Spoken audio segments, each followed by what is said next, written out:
ẹ̀yin èèyàn wa bó ni bó lójú ọjọ́ lọ́dọ̀ yín bó lọ ọ̀dẹ̀ ẹ wò ó lágbára elédùà ọ̀dẹ̀ gbogbo ayé ò mọ̀ dùn ní a ò sì ní rí ohun gbé sọnù bí ò sì bí ọmọ. ẹ̀yin èèyàn wa kí ló dé tó jẹ́ wípé kò sẹ́ni tí àwọn Amẹ́ríkà ò lè bójú ẹ̀jẹ̀ náà wọn ò ní respect fún anybody rárá ni àtàgbàlagbà àtọmọdé wọn kàn máa bójú anybody jẹ́ tọ́mọ́sà ti gbọ́ pé Áfíríkà ló ti wá àbí ẹ̀yin èèyàn wa ẹ tí ì gbọ́ nǹkan tí àwọn Amẹ́ríkà tán ṣe fún ọ̀jọ̀gbọ́n Wole Soyinka ẹ jẹ́ ń sọ fún yín mo mọ̀ pé ẹ wà ìgá àti fẹ́ mọ̀ ẹ jẹ́ ń sọ fún yín gbajúgbajà ọ̀mọ̀wé tó ti fi ìgbà kan gba ipò ẹ̀yẹ lórílẹ̀‐èdè Nàìjíríà àti lórílẹ̀‐èdè àgbáyé ní òkè òkun lọ́hùn-ún ọ̀jọ̀gbọ́n Wole Soyinka ó mọ̀ lámọ̀ rí gbọ́ wípé àwọn orílẹ̀‐èdè Amẹ́ríkà wọ́n ti fagi lé ìwé ìwọ̀lú rẹ̀ wọ́n fagi lé visa wọ́n revoke visa odidi ọ̀jọ̀gbọ́n Wole Soyinka abẹ́rẹ́ wípé disrespect yìí ó ti pọ̀ jù ẹ̀yin èèyàn wa ní ọjọ́ Tuesday tó kọjá yìí ó mọ̀ lámọ̀ rí gbọ́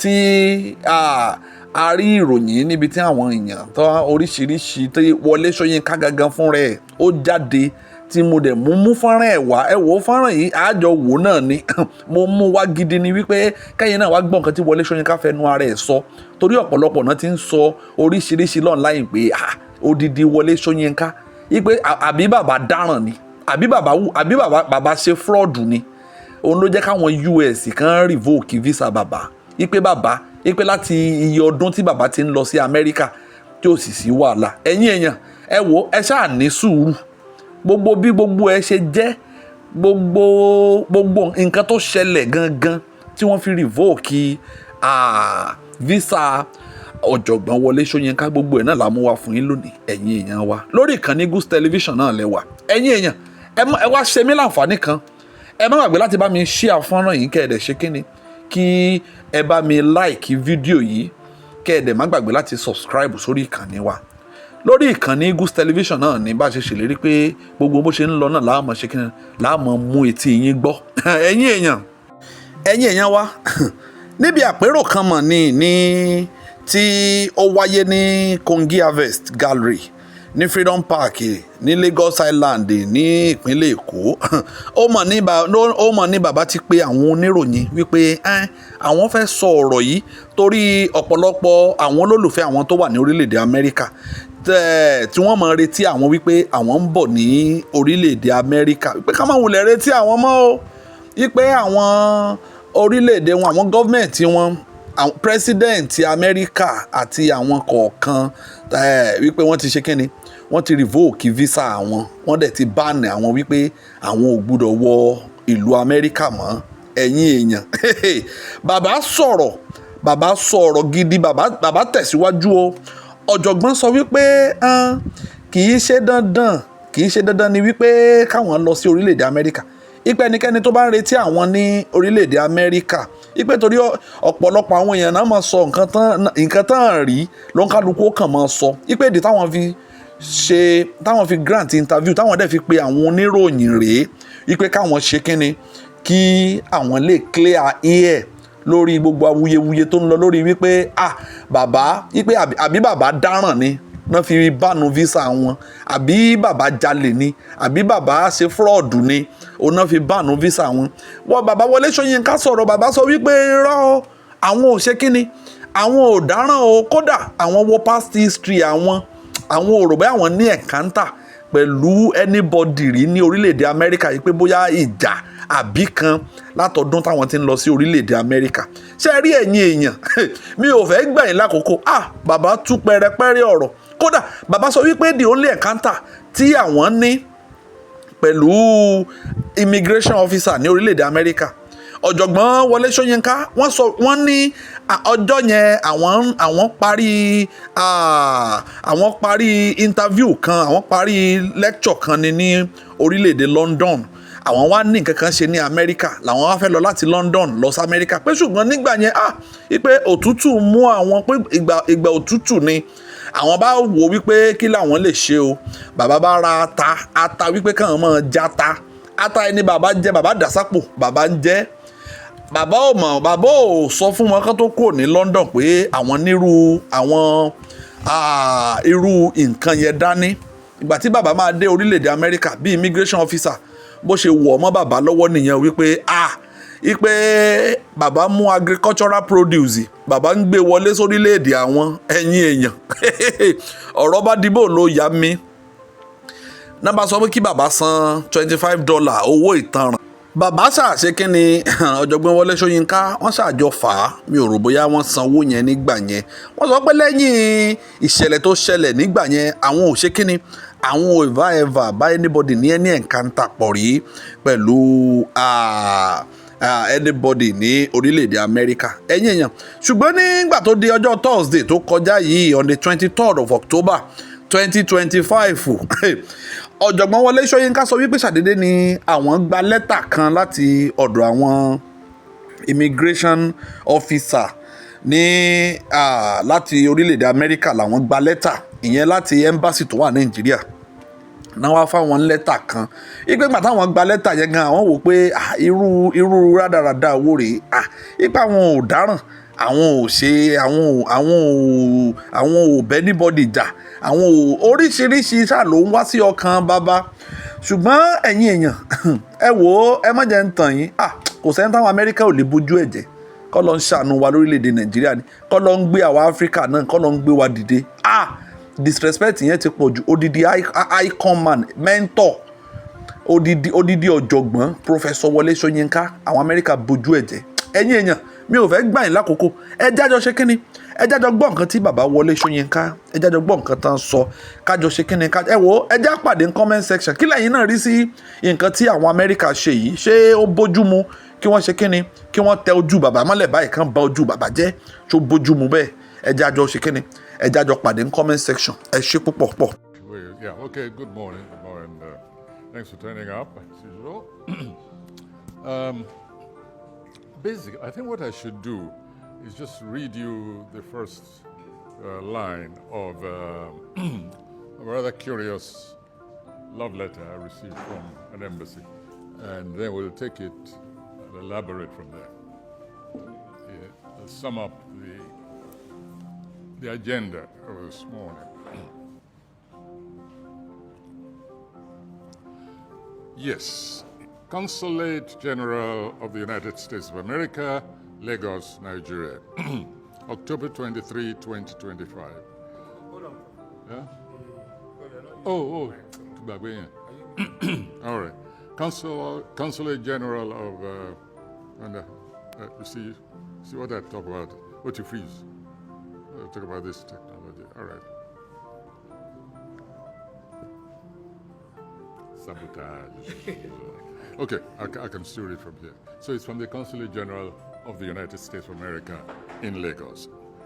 Dear Mr. Soyinka, this letter serves as official notification by the United States Consulate General in Lagos that the nominated visa listed below has been revoked pursuant to the authority contained in the U.S. Department of State Regulation, blah, blah, blah, blah, and it's no longer valid for application for entry into the United States, etc. Additional information became available. I repeat that, additional information became available after the below visa was issued. The revocation refers only to visa listed below. Name of visa holder, Wole Soyinka. Date and place of birth, 13 July 34, Nigeria. Visa classification, symbol B1/B2. I'm giving these details because I'll be referring to that visa shortly. Date and place of visa issuance, 2nd April 2024, Lagos. I will read the latter part later on for dramatic reasons. I don't want to read it now. I want to read it towards the very end. Now, I think it's important for me to begin by reminding us about the history of this visa, which was issued when an accident happened to my green card. which some of you might remember. And so it became no longer valid. Unfortunately, or fortunately, whichever way you want to look at it, not long after that, maybe by accident, or maybe it's related or not, I got a letter from the Internal Revenue Service of the United States of America saying that an audit of my tax returns was about to take place, going back about 5 years. We're talking about tax returns 25 to 6, 1 year after the other. And now, there are some periodic moments when they do an audit just to make sure you're not cheating them. That's okay.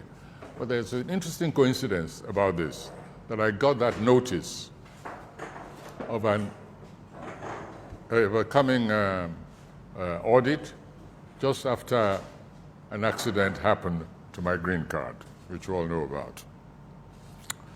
So I went to the embassy and said, listen, this is a letter I've just received from the Internal Revenue Service.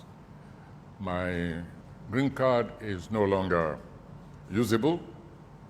I don't want to be advertised as a tax dodger owing the United States money and being chased all over the world with letters and police. I said, I need to go in and answer the audit. And that's exactly what happened.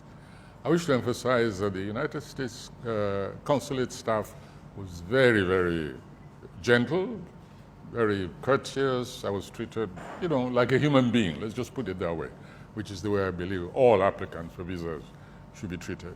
And I left there without any problem. That was when I was issued this B1, B2 visa.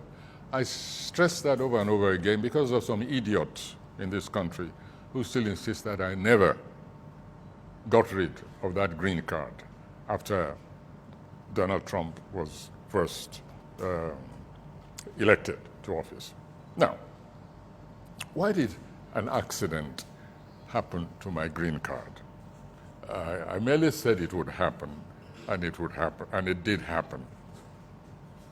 It's because I realized that many people were still skeptical about the new incumbent at that time of the presidency of the United States. And I said, you don't understand this man. You see, he's a philosopher. He's a philosopher of the school of the much abused ancient philosopher Heraclitus. And not to mystify that much misunderstood, misquoted philosopher, you can understand him by simply looking at Nigerian philosophy, most prominent and instructive of which was no condition is permanent. So you don't have to even go into the into Greek scholarship and statehood. Just look at it. No condition is permanent. And so I said, this person coming in is just promoting that philosophy, which goes all the way back to the ancient Greeks and, of course, to the ancient sages of all societies. No condition is permanent.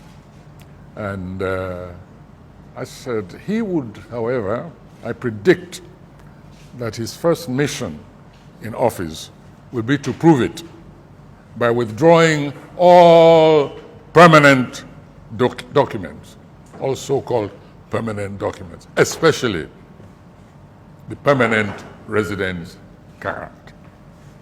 So I said, I'll save him time by having an accident happen to my green card, which took the form of my we humanists, we're always looking at gadgets. And unfortunately, when I was looking at my green card, it fell between the fingers of a pair of scissors, and it got cut into a couple of pieces. That's what happened to my green card. People say I destroyed it. No, I didn't destroy it. It just had an accident, that's all. But since then, I've been living, wait, let me make sure. Because very curious things happen to things which I say. That was a joke. I don't want to read in the papers, Wole Soyinka started lying, saying that an accident happened to his green card. Oh, please, I have to be very careful. All right. So anyway, I no longer had a green card.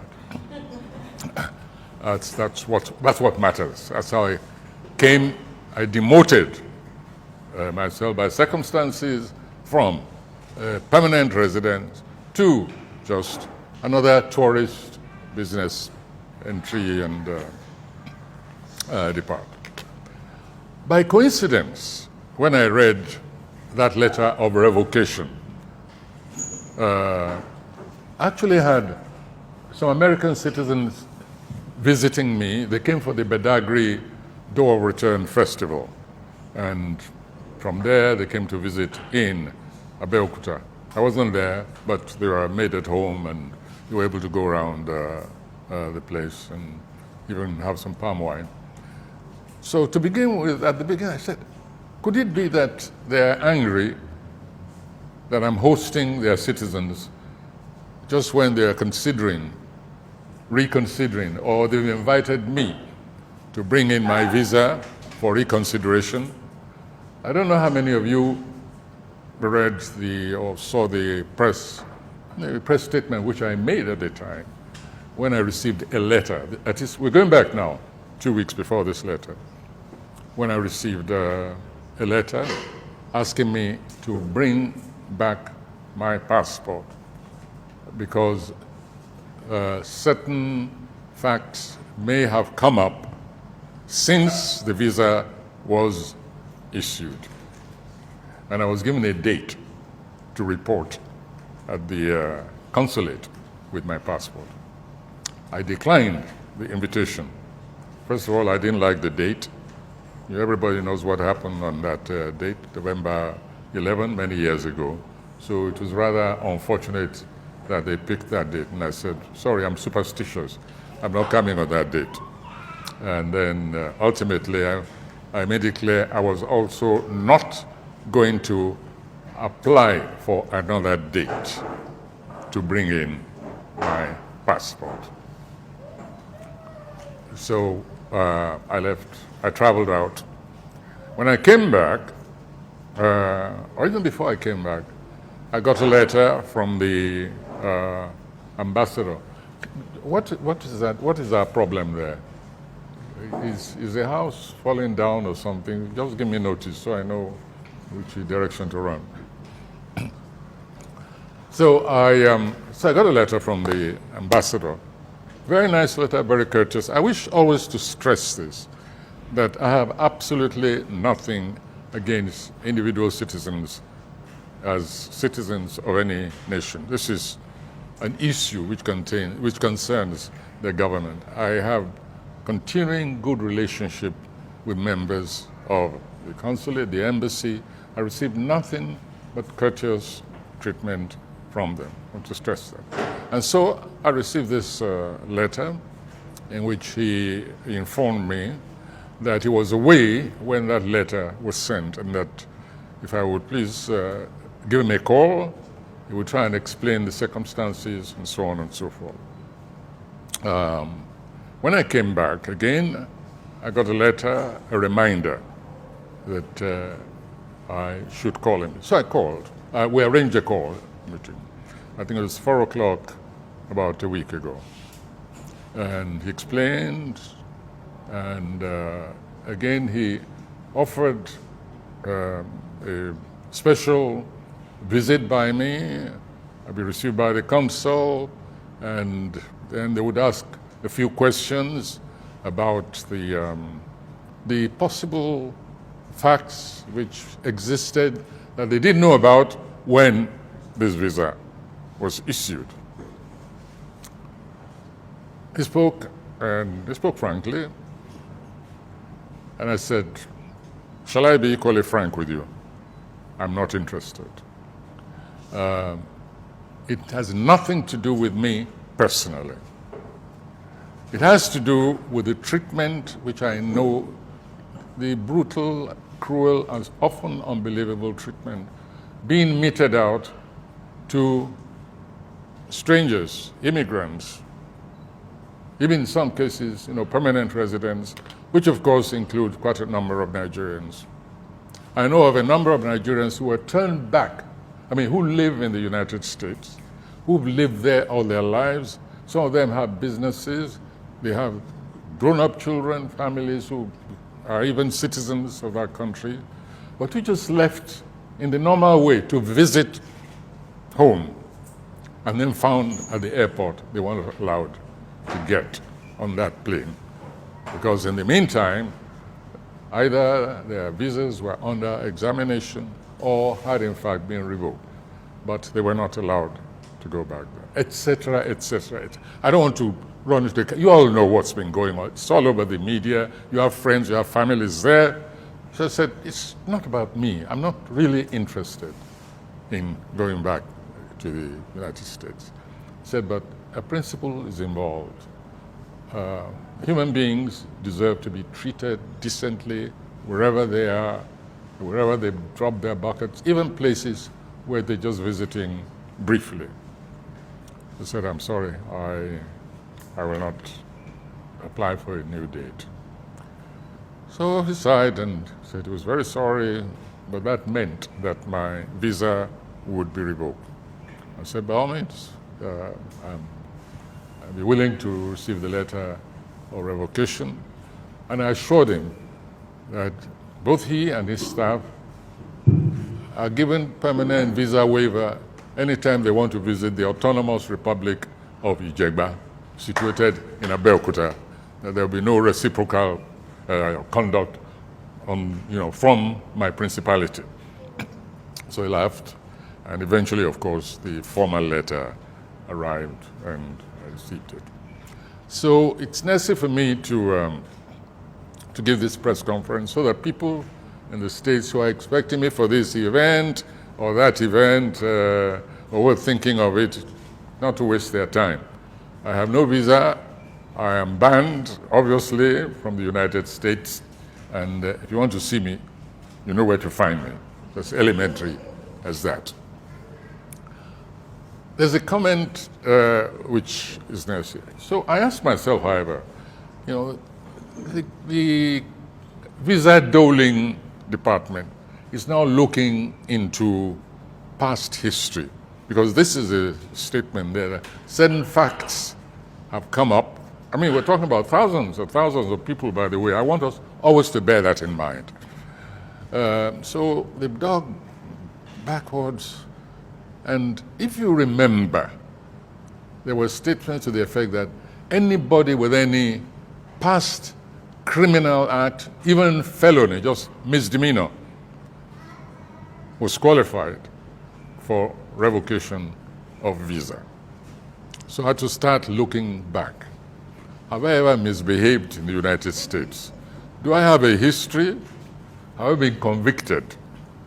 Have I gone against the law anywhere?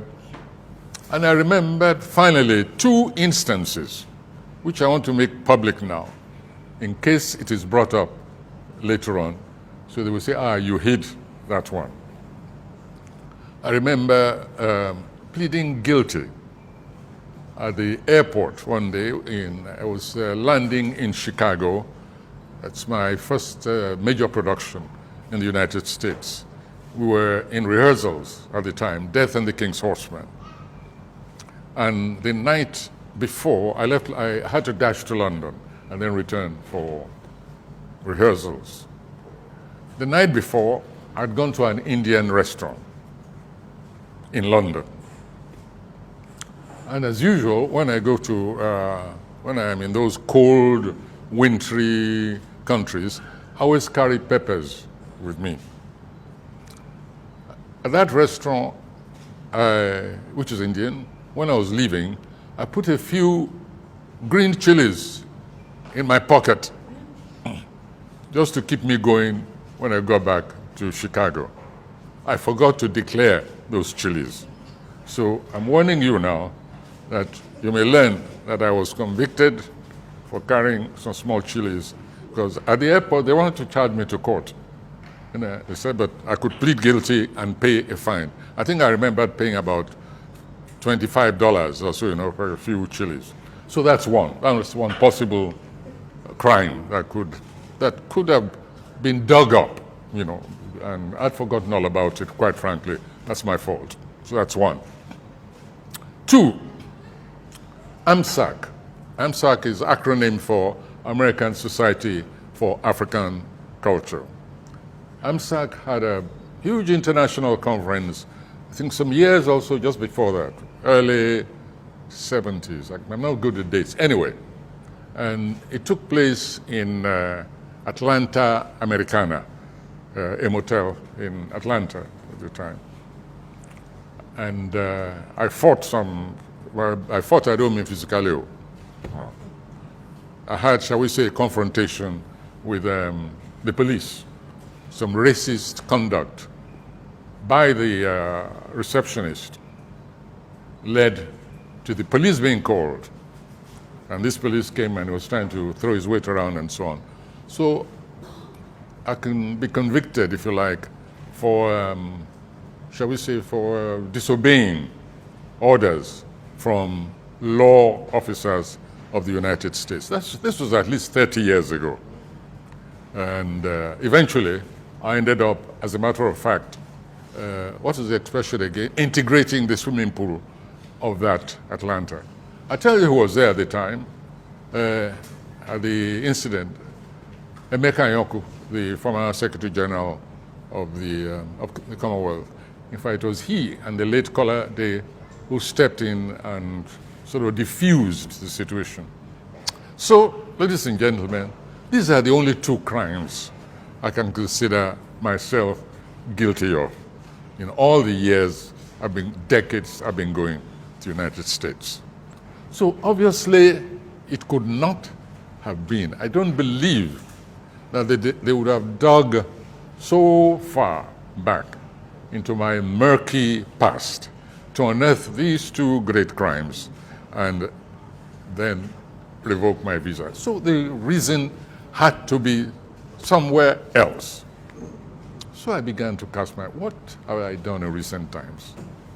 Then my mind went to Oscar Arias, the former president of Costa Rica, I think Costa Rica, Arias, the Peace Nobel laureate, whose visa also was revoked. And why was his visa revoked? Because he said that Donald Trump was ruling like an emperor. It served him right. I mean, how would be calling the whole president of the United States an emperor? That was not very nice. So I looked to see whether I had committed any similar crime. And I remembered that I referred to him as the white version of Idi Amin. Now, dictators are very difficult to please. I would have thought that he was pleased. I mean, Idi Amin was a man of international stature, a statesman, a first-class Democrat, He was also, he called himself the King of Scotland. He called himself a liberator. He said, in fact, he was going to liberate Scotland from the grip of the British. In other words, we should look at Idi Amin as along the line of historic liberators. He was liberating everybody everywhere. Some of them, he even liberated their lives from them, and sent them to places of no return. So when I called Donald Trump Idi Amin, I thought I was paying him a compliment. So why now, if they had contacted me, I would have said, look, I'll look for a new title for you. Maybe give you a more contemporary emperor, like Emperor Bokassa. But I thought that Idi Amin was sufficiently universal. And the man had said, Donald Trump, he was going to rule like a dictator. He's been behaving like a dictator. He should be proud to be acknowledged, a dictator, first class. Somebody whom, as I said, even launched the era of Heraclitus in the United States. by making permanent resident cards non-permanent, showing that no condition is permanent. So I thought I would let all of you know the possible catalog of my crimes. Only one conviction, which I signed guilty at the airport for carrying a few papers. Otherwise, I don't know what else I could have done. But maybe I've also written plays about Idi Amin. Maybe it's about time I also write a play about Donald Trump. When he hears that I'm paying him the same literary compliment as I paid Idi Amin, maybe we'll reconsider and return my visa. Otherwise, I want to assure the consulate and the Americans here that I am very content with the revocation of my visa. And that, as I said, they are always welcome as individuals, as citizens, to interact on any number of levels that they wish, short, of course, of my going over there to the United States. I think that's all I want to say really about this whole issue. I said I would reserve a section of the letter to the last, rather than read it continuously. And you will understand why when I read it. That's the other thing I like about what's happened here. Aha. After that section which I read, it goes on to say, we request you bring your visa to the U.S. Consulate General, Lagos, for physical cancellation. To schedule an appointment, please email, etc., advance of the appointment. I like people who have a sense of humor. And this is one of the most humorous sentences or requests I've had in all my life, that I should bring my passport to the consulate to have it stamped on a page, cancelled. Will any of you like to volunteer in my place and take the passport from me? Because I'm a little bit busy and rushed. So anybody who wants to undertake this for me, you're welcome to do so. But as I said, one must develop a sense of humor, and I like them for that. Whoever devised this is after my own heart, that sentence, that request. Bring your visa to us so we can stamp it. As I said, they are welcome at the Autonomous Republic of Ijegba anytime. Right, so I'll take just one or two questions. This is really briefing, not really a big discussion.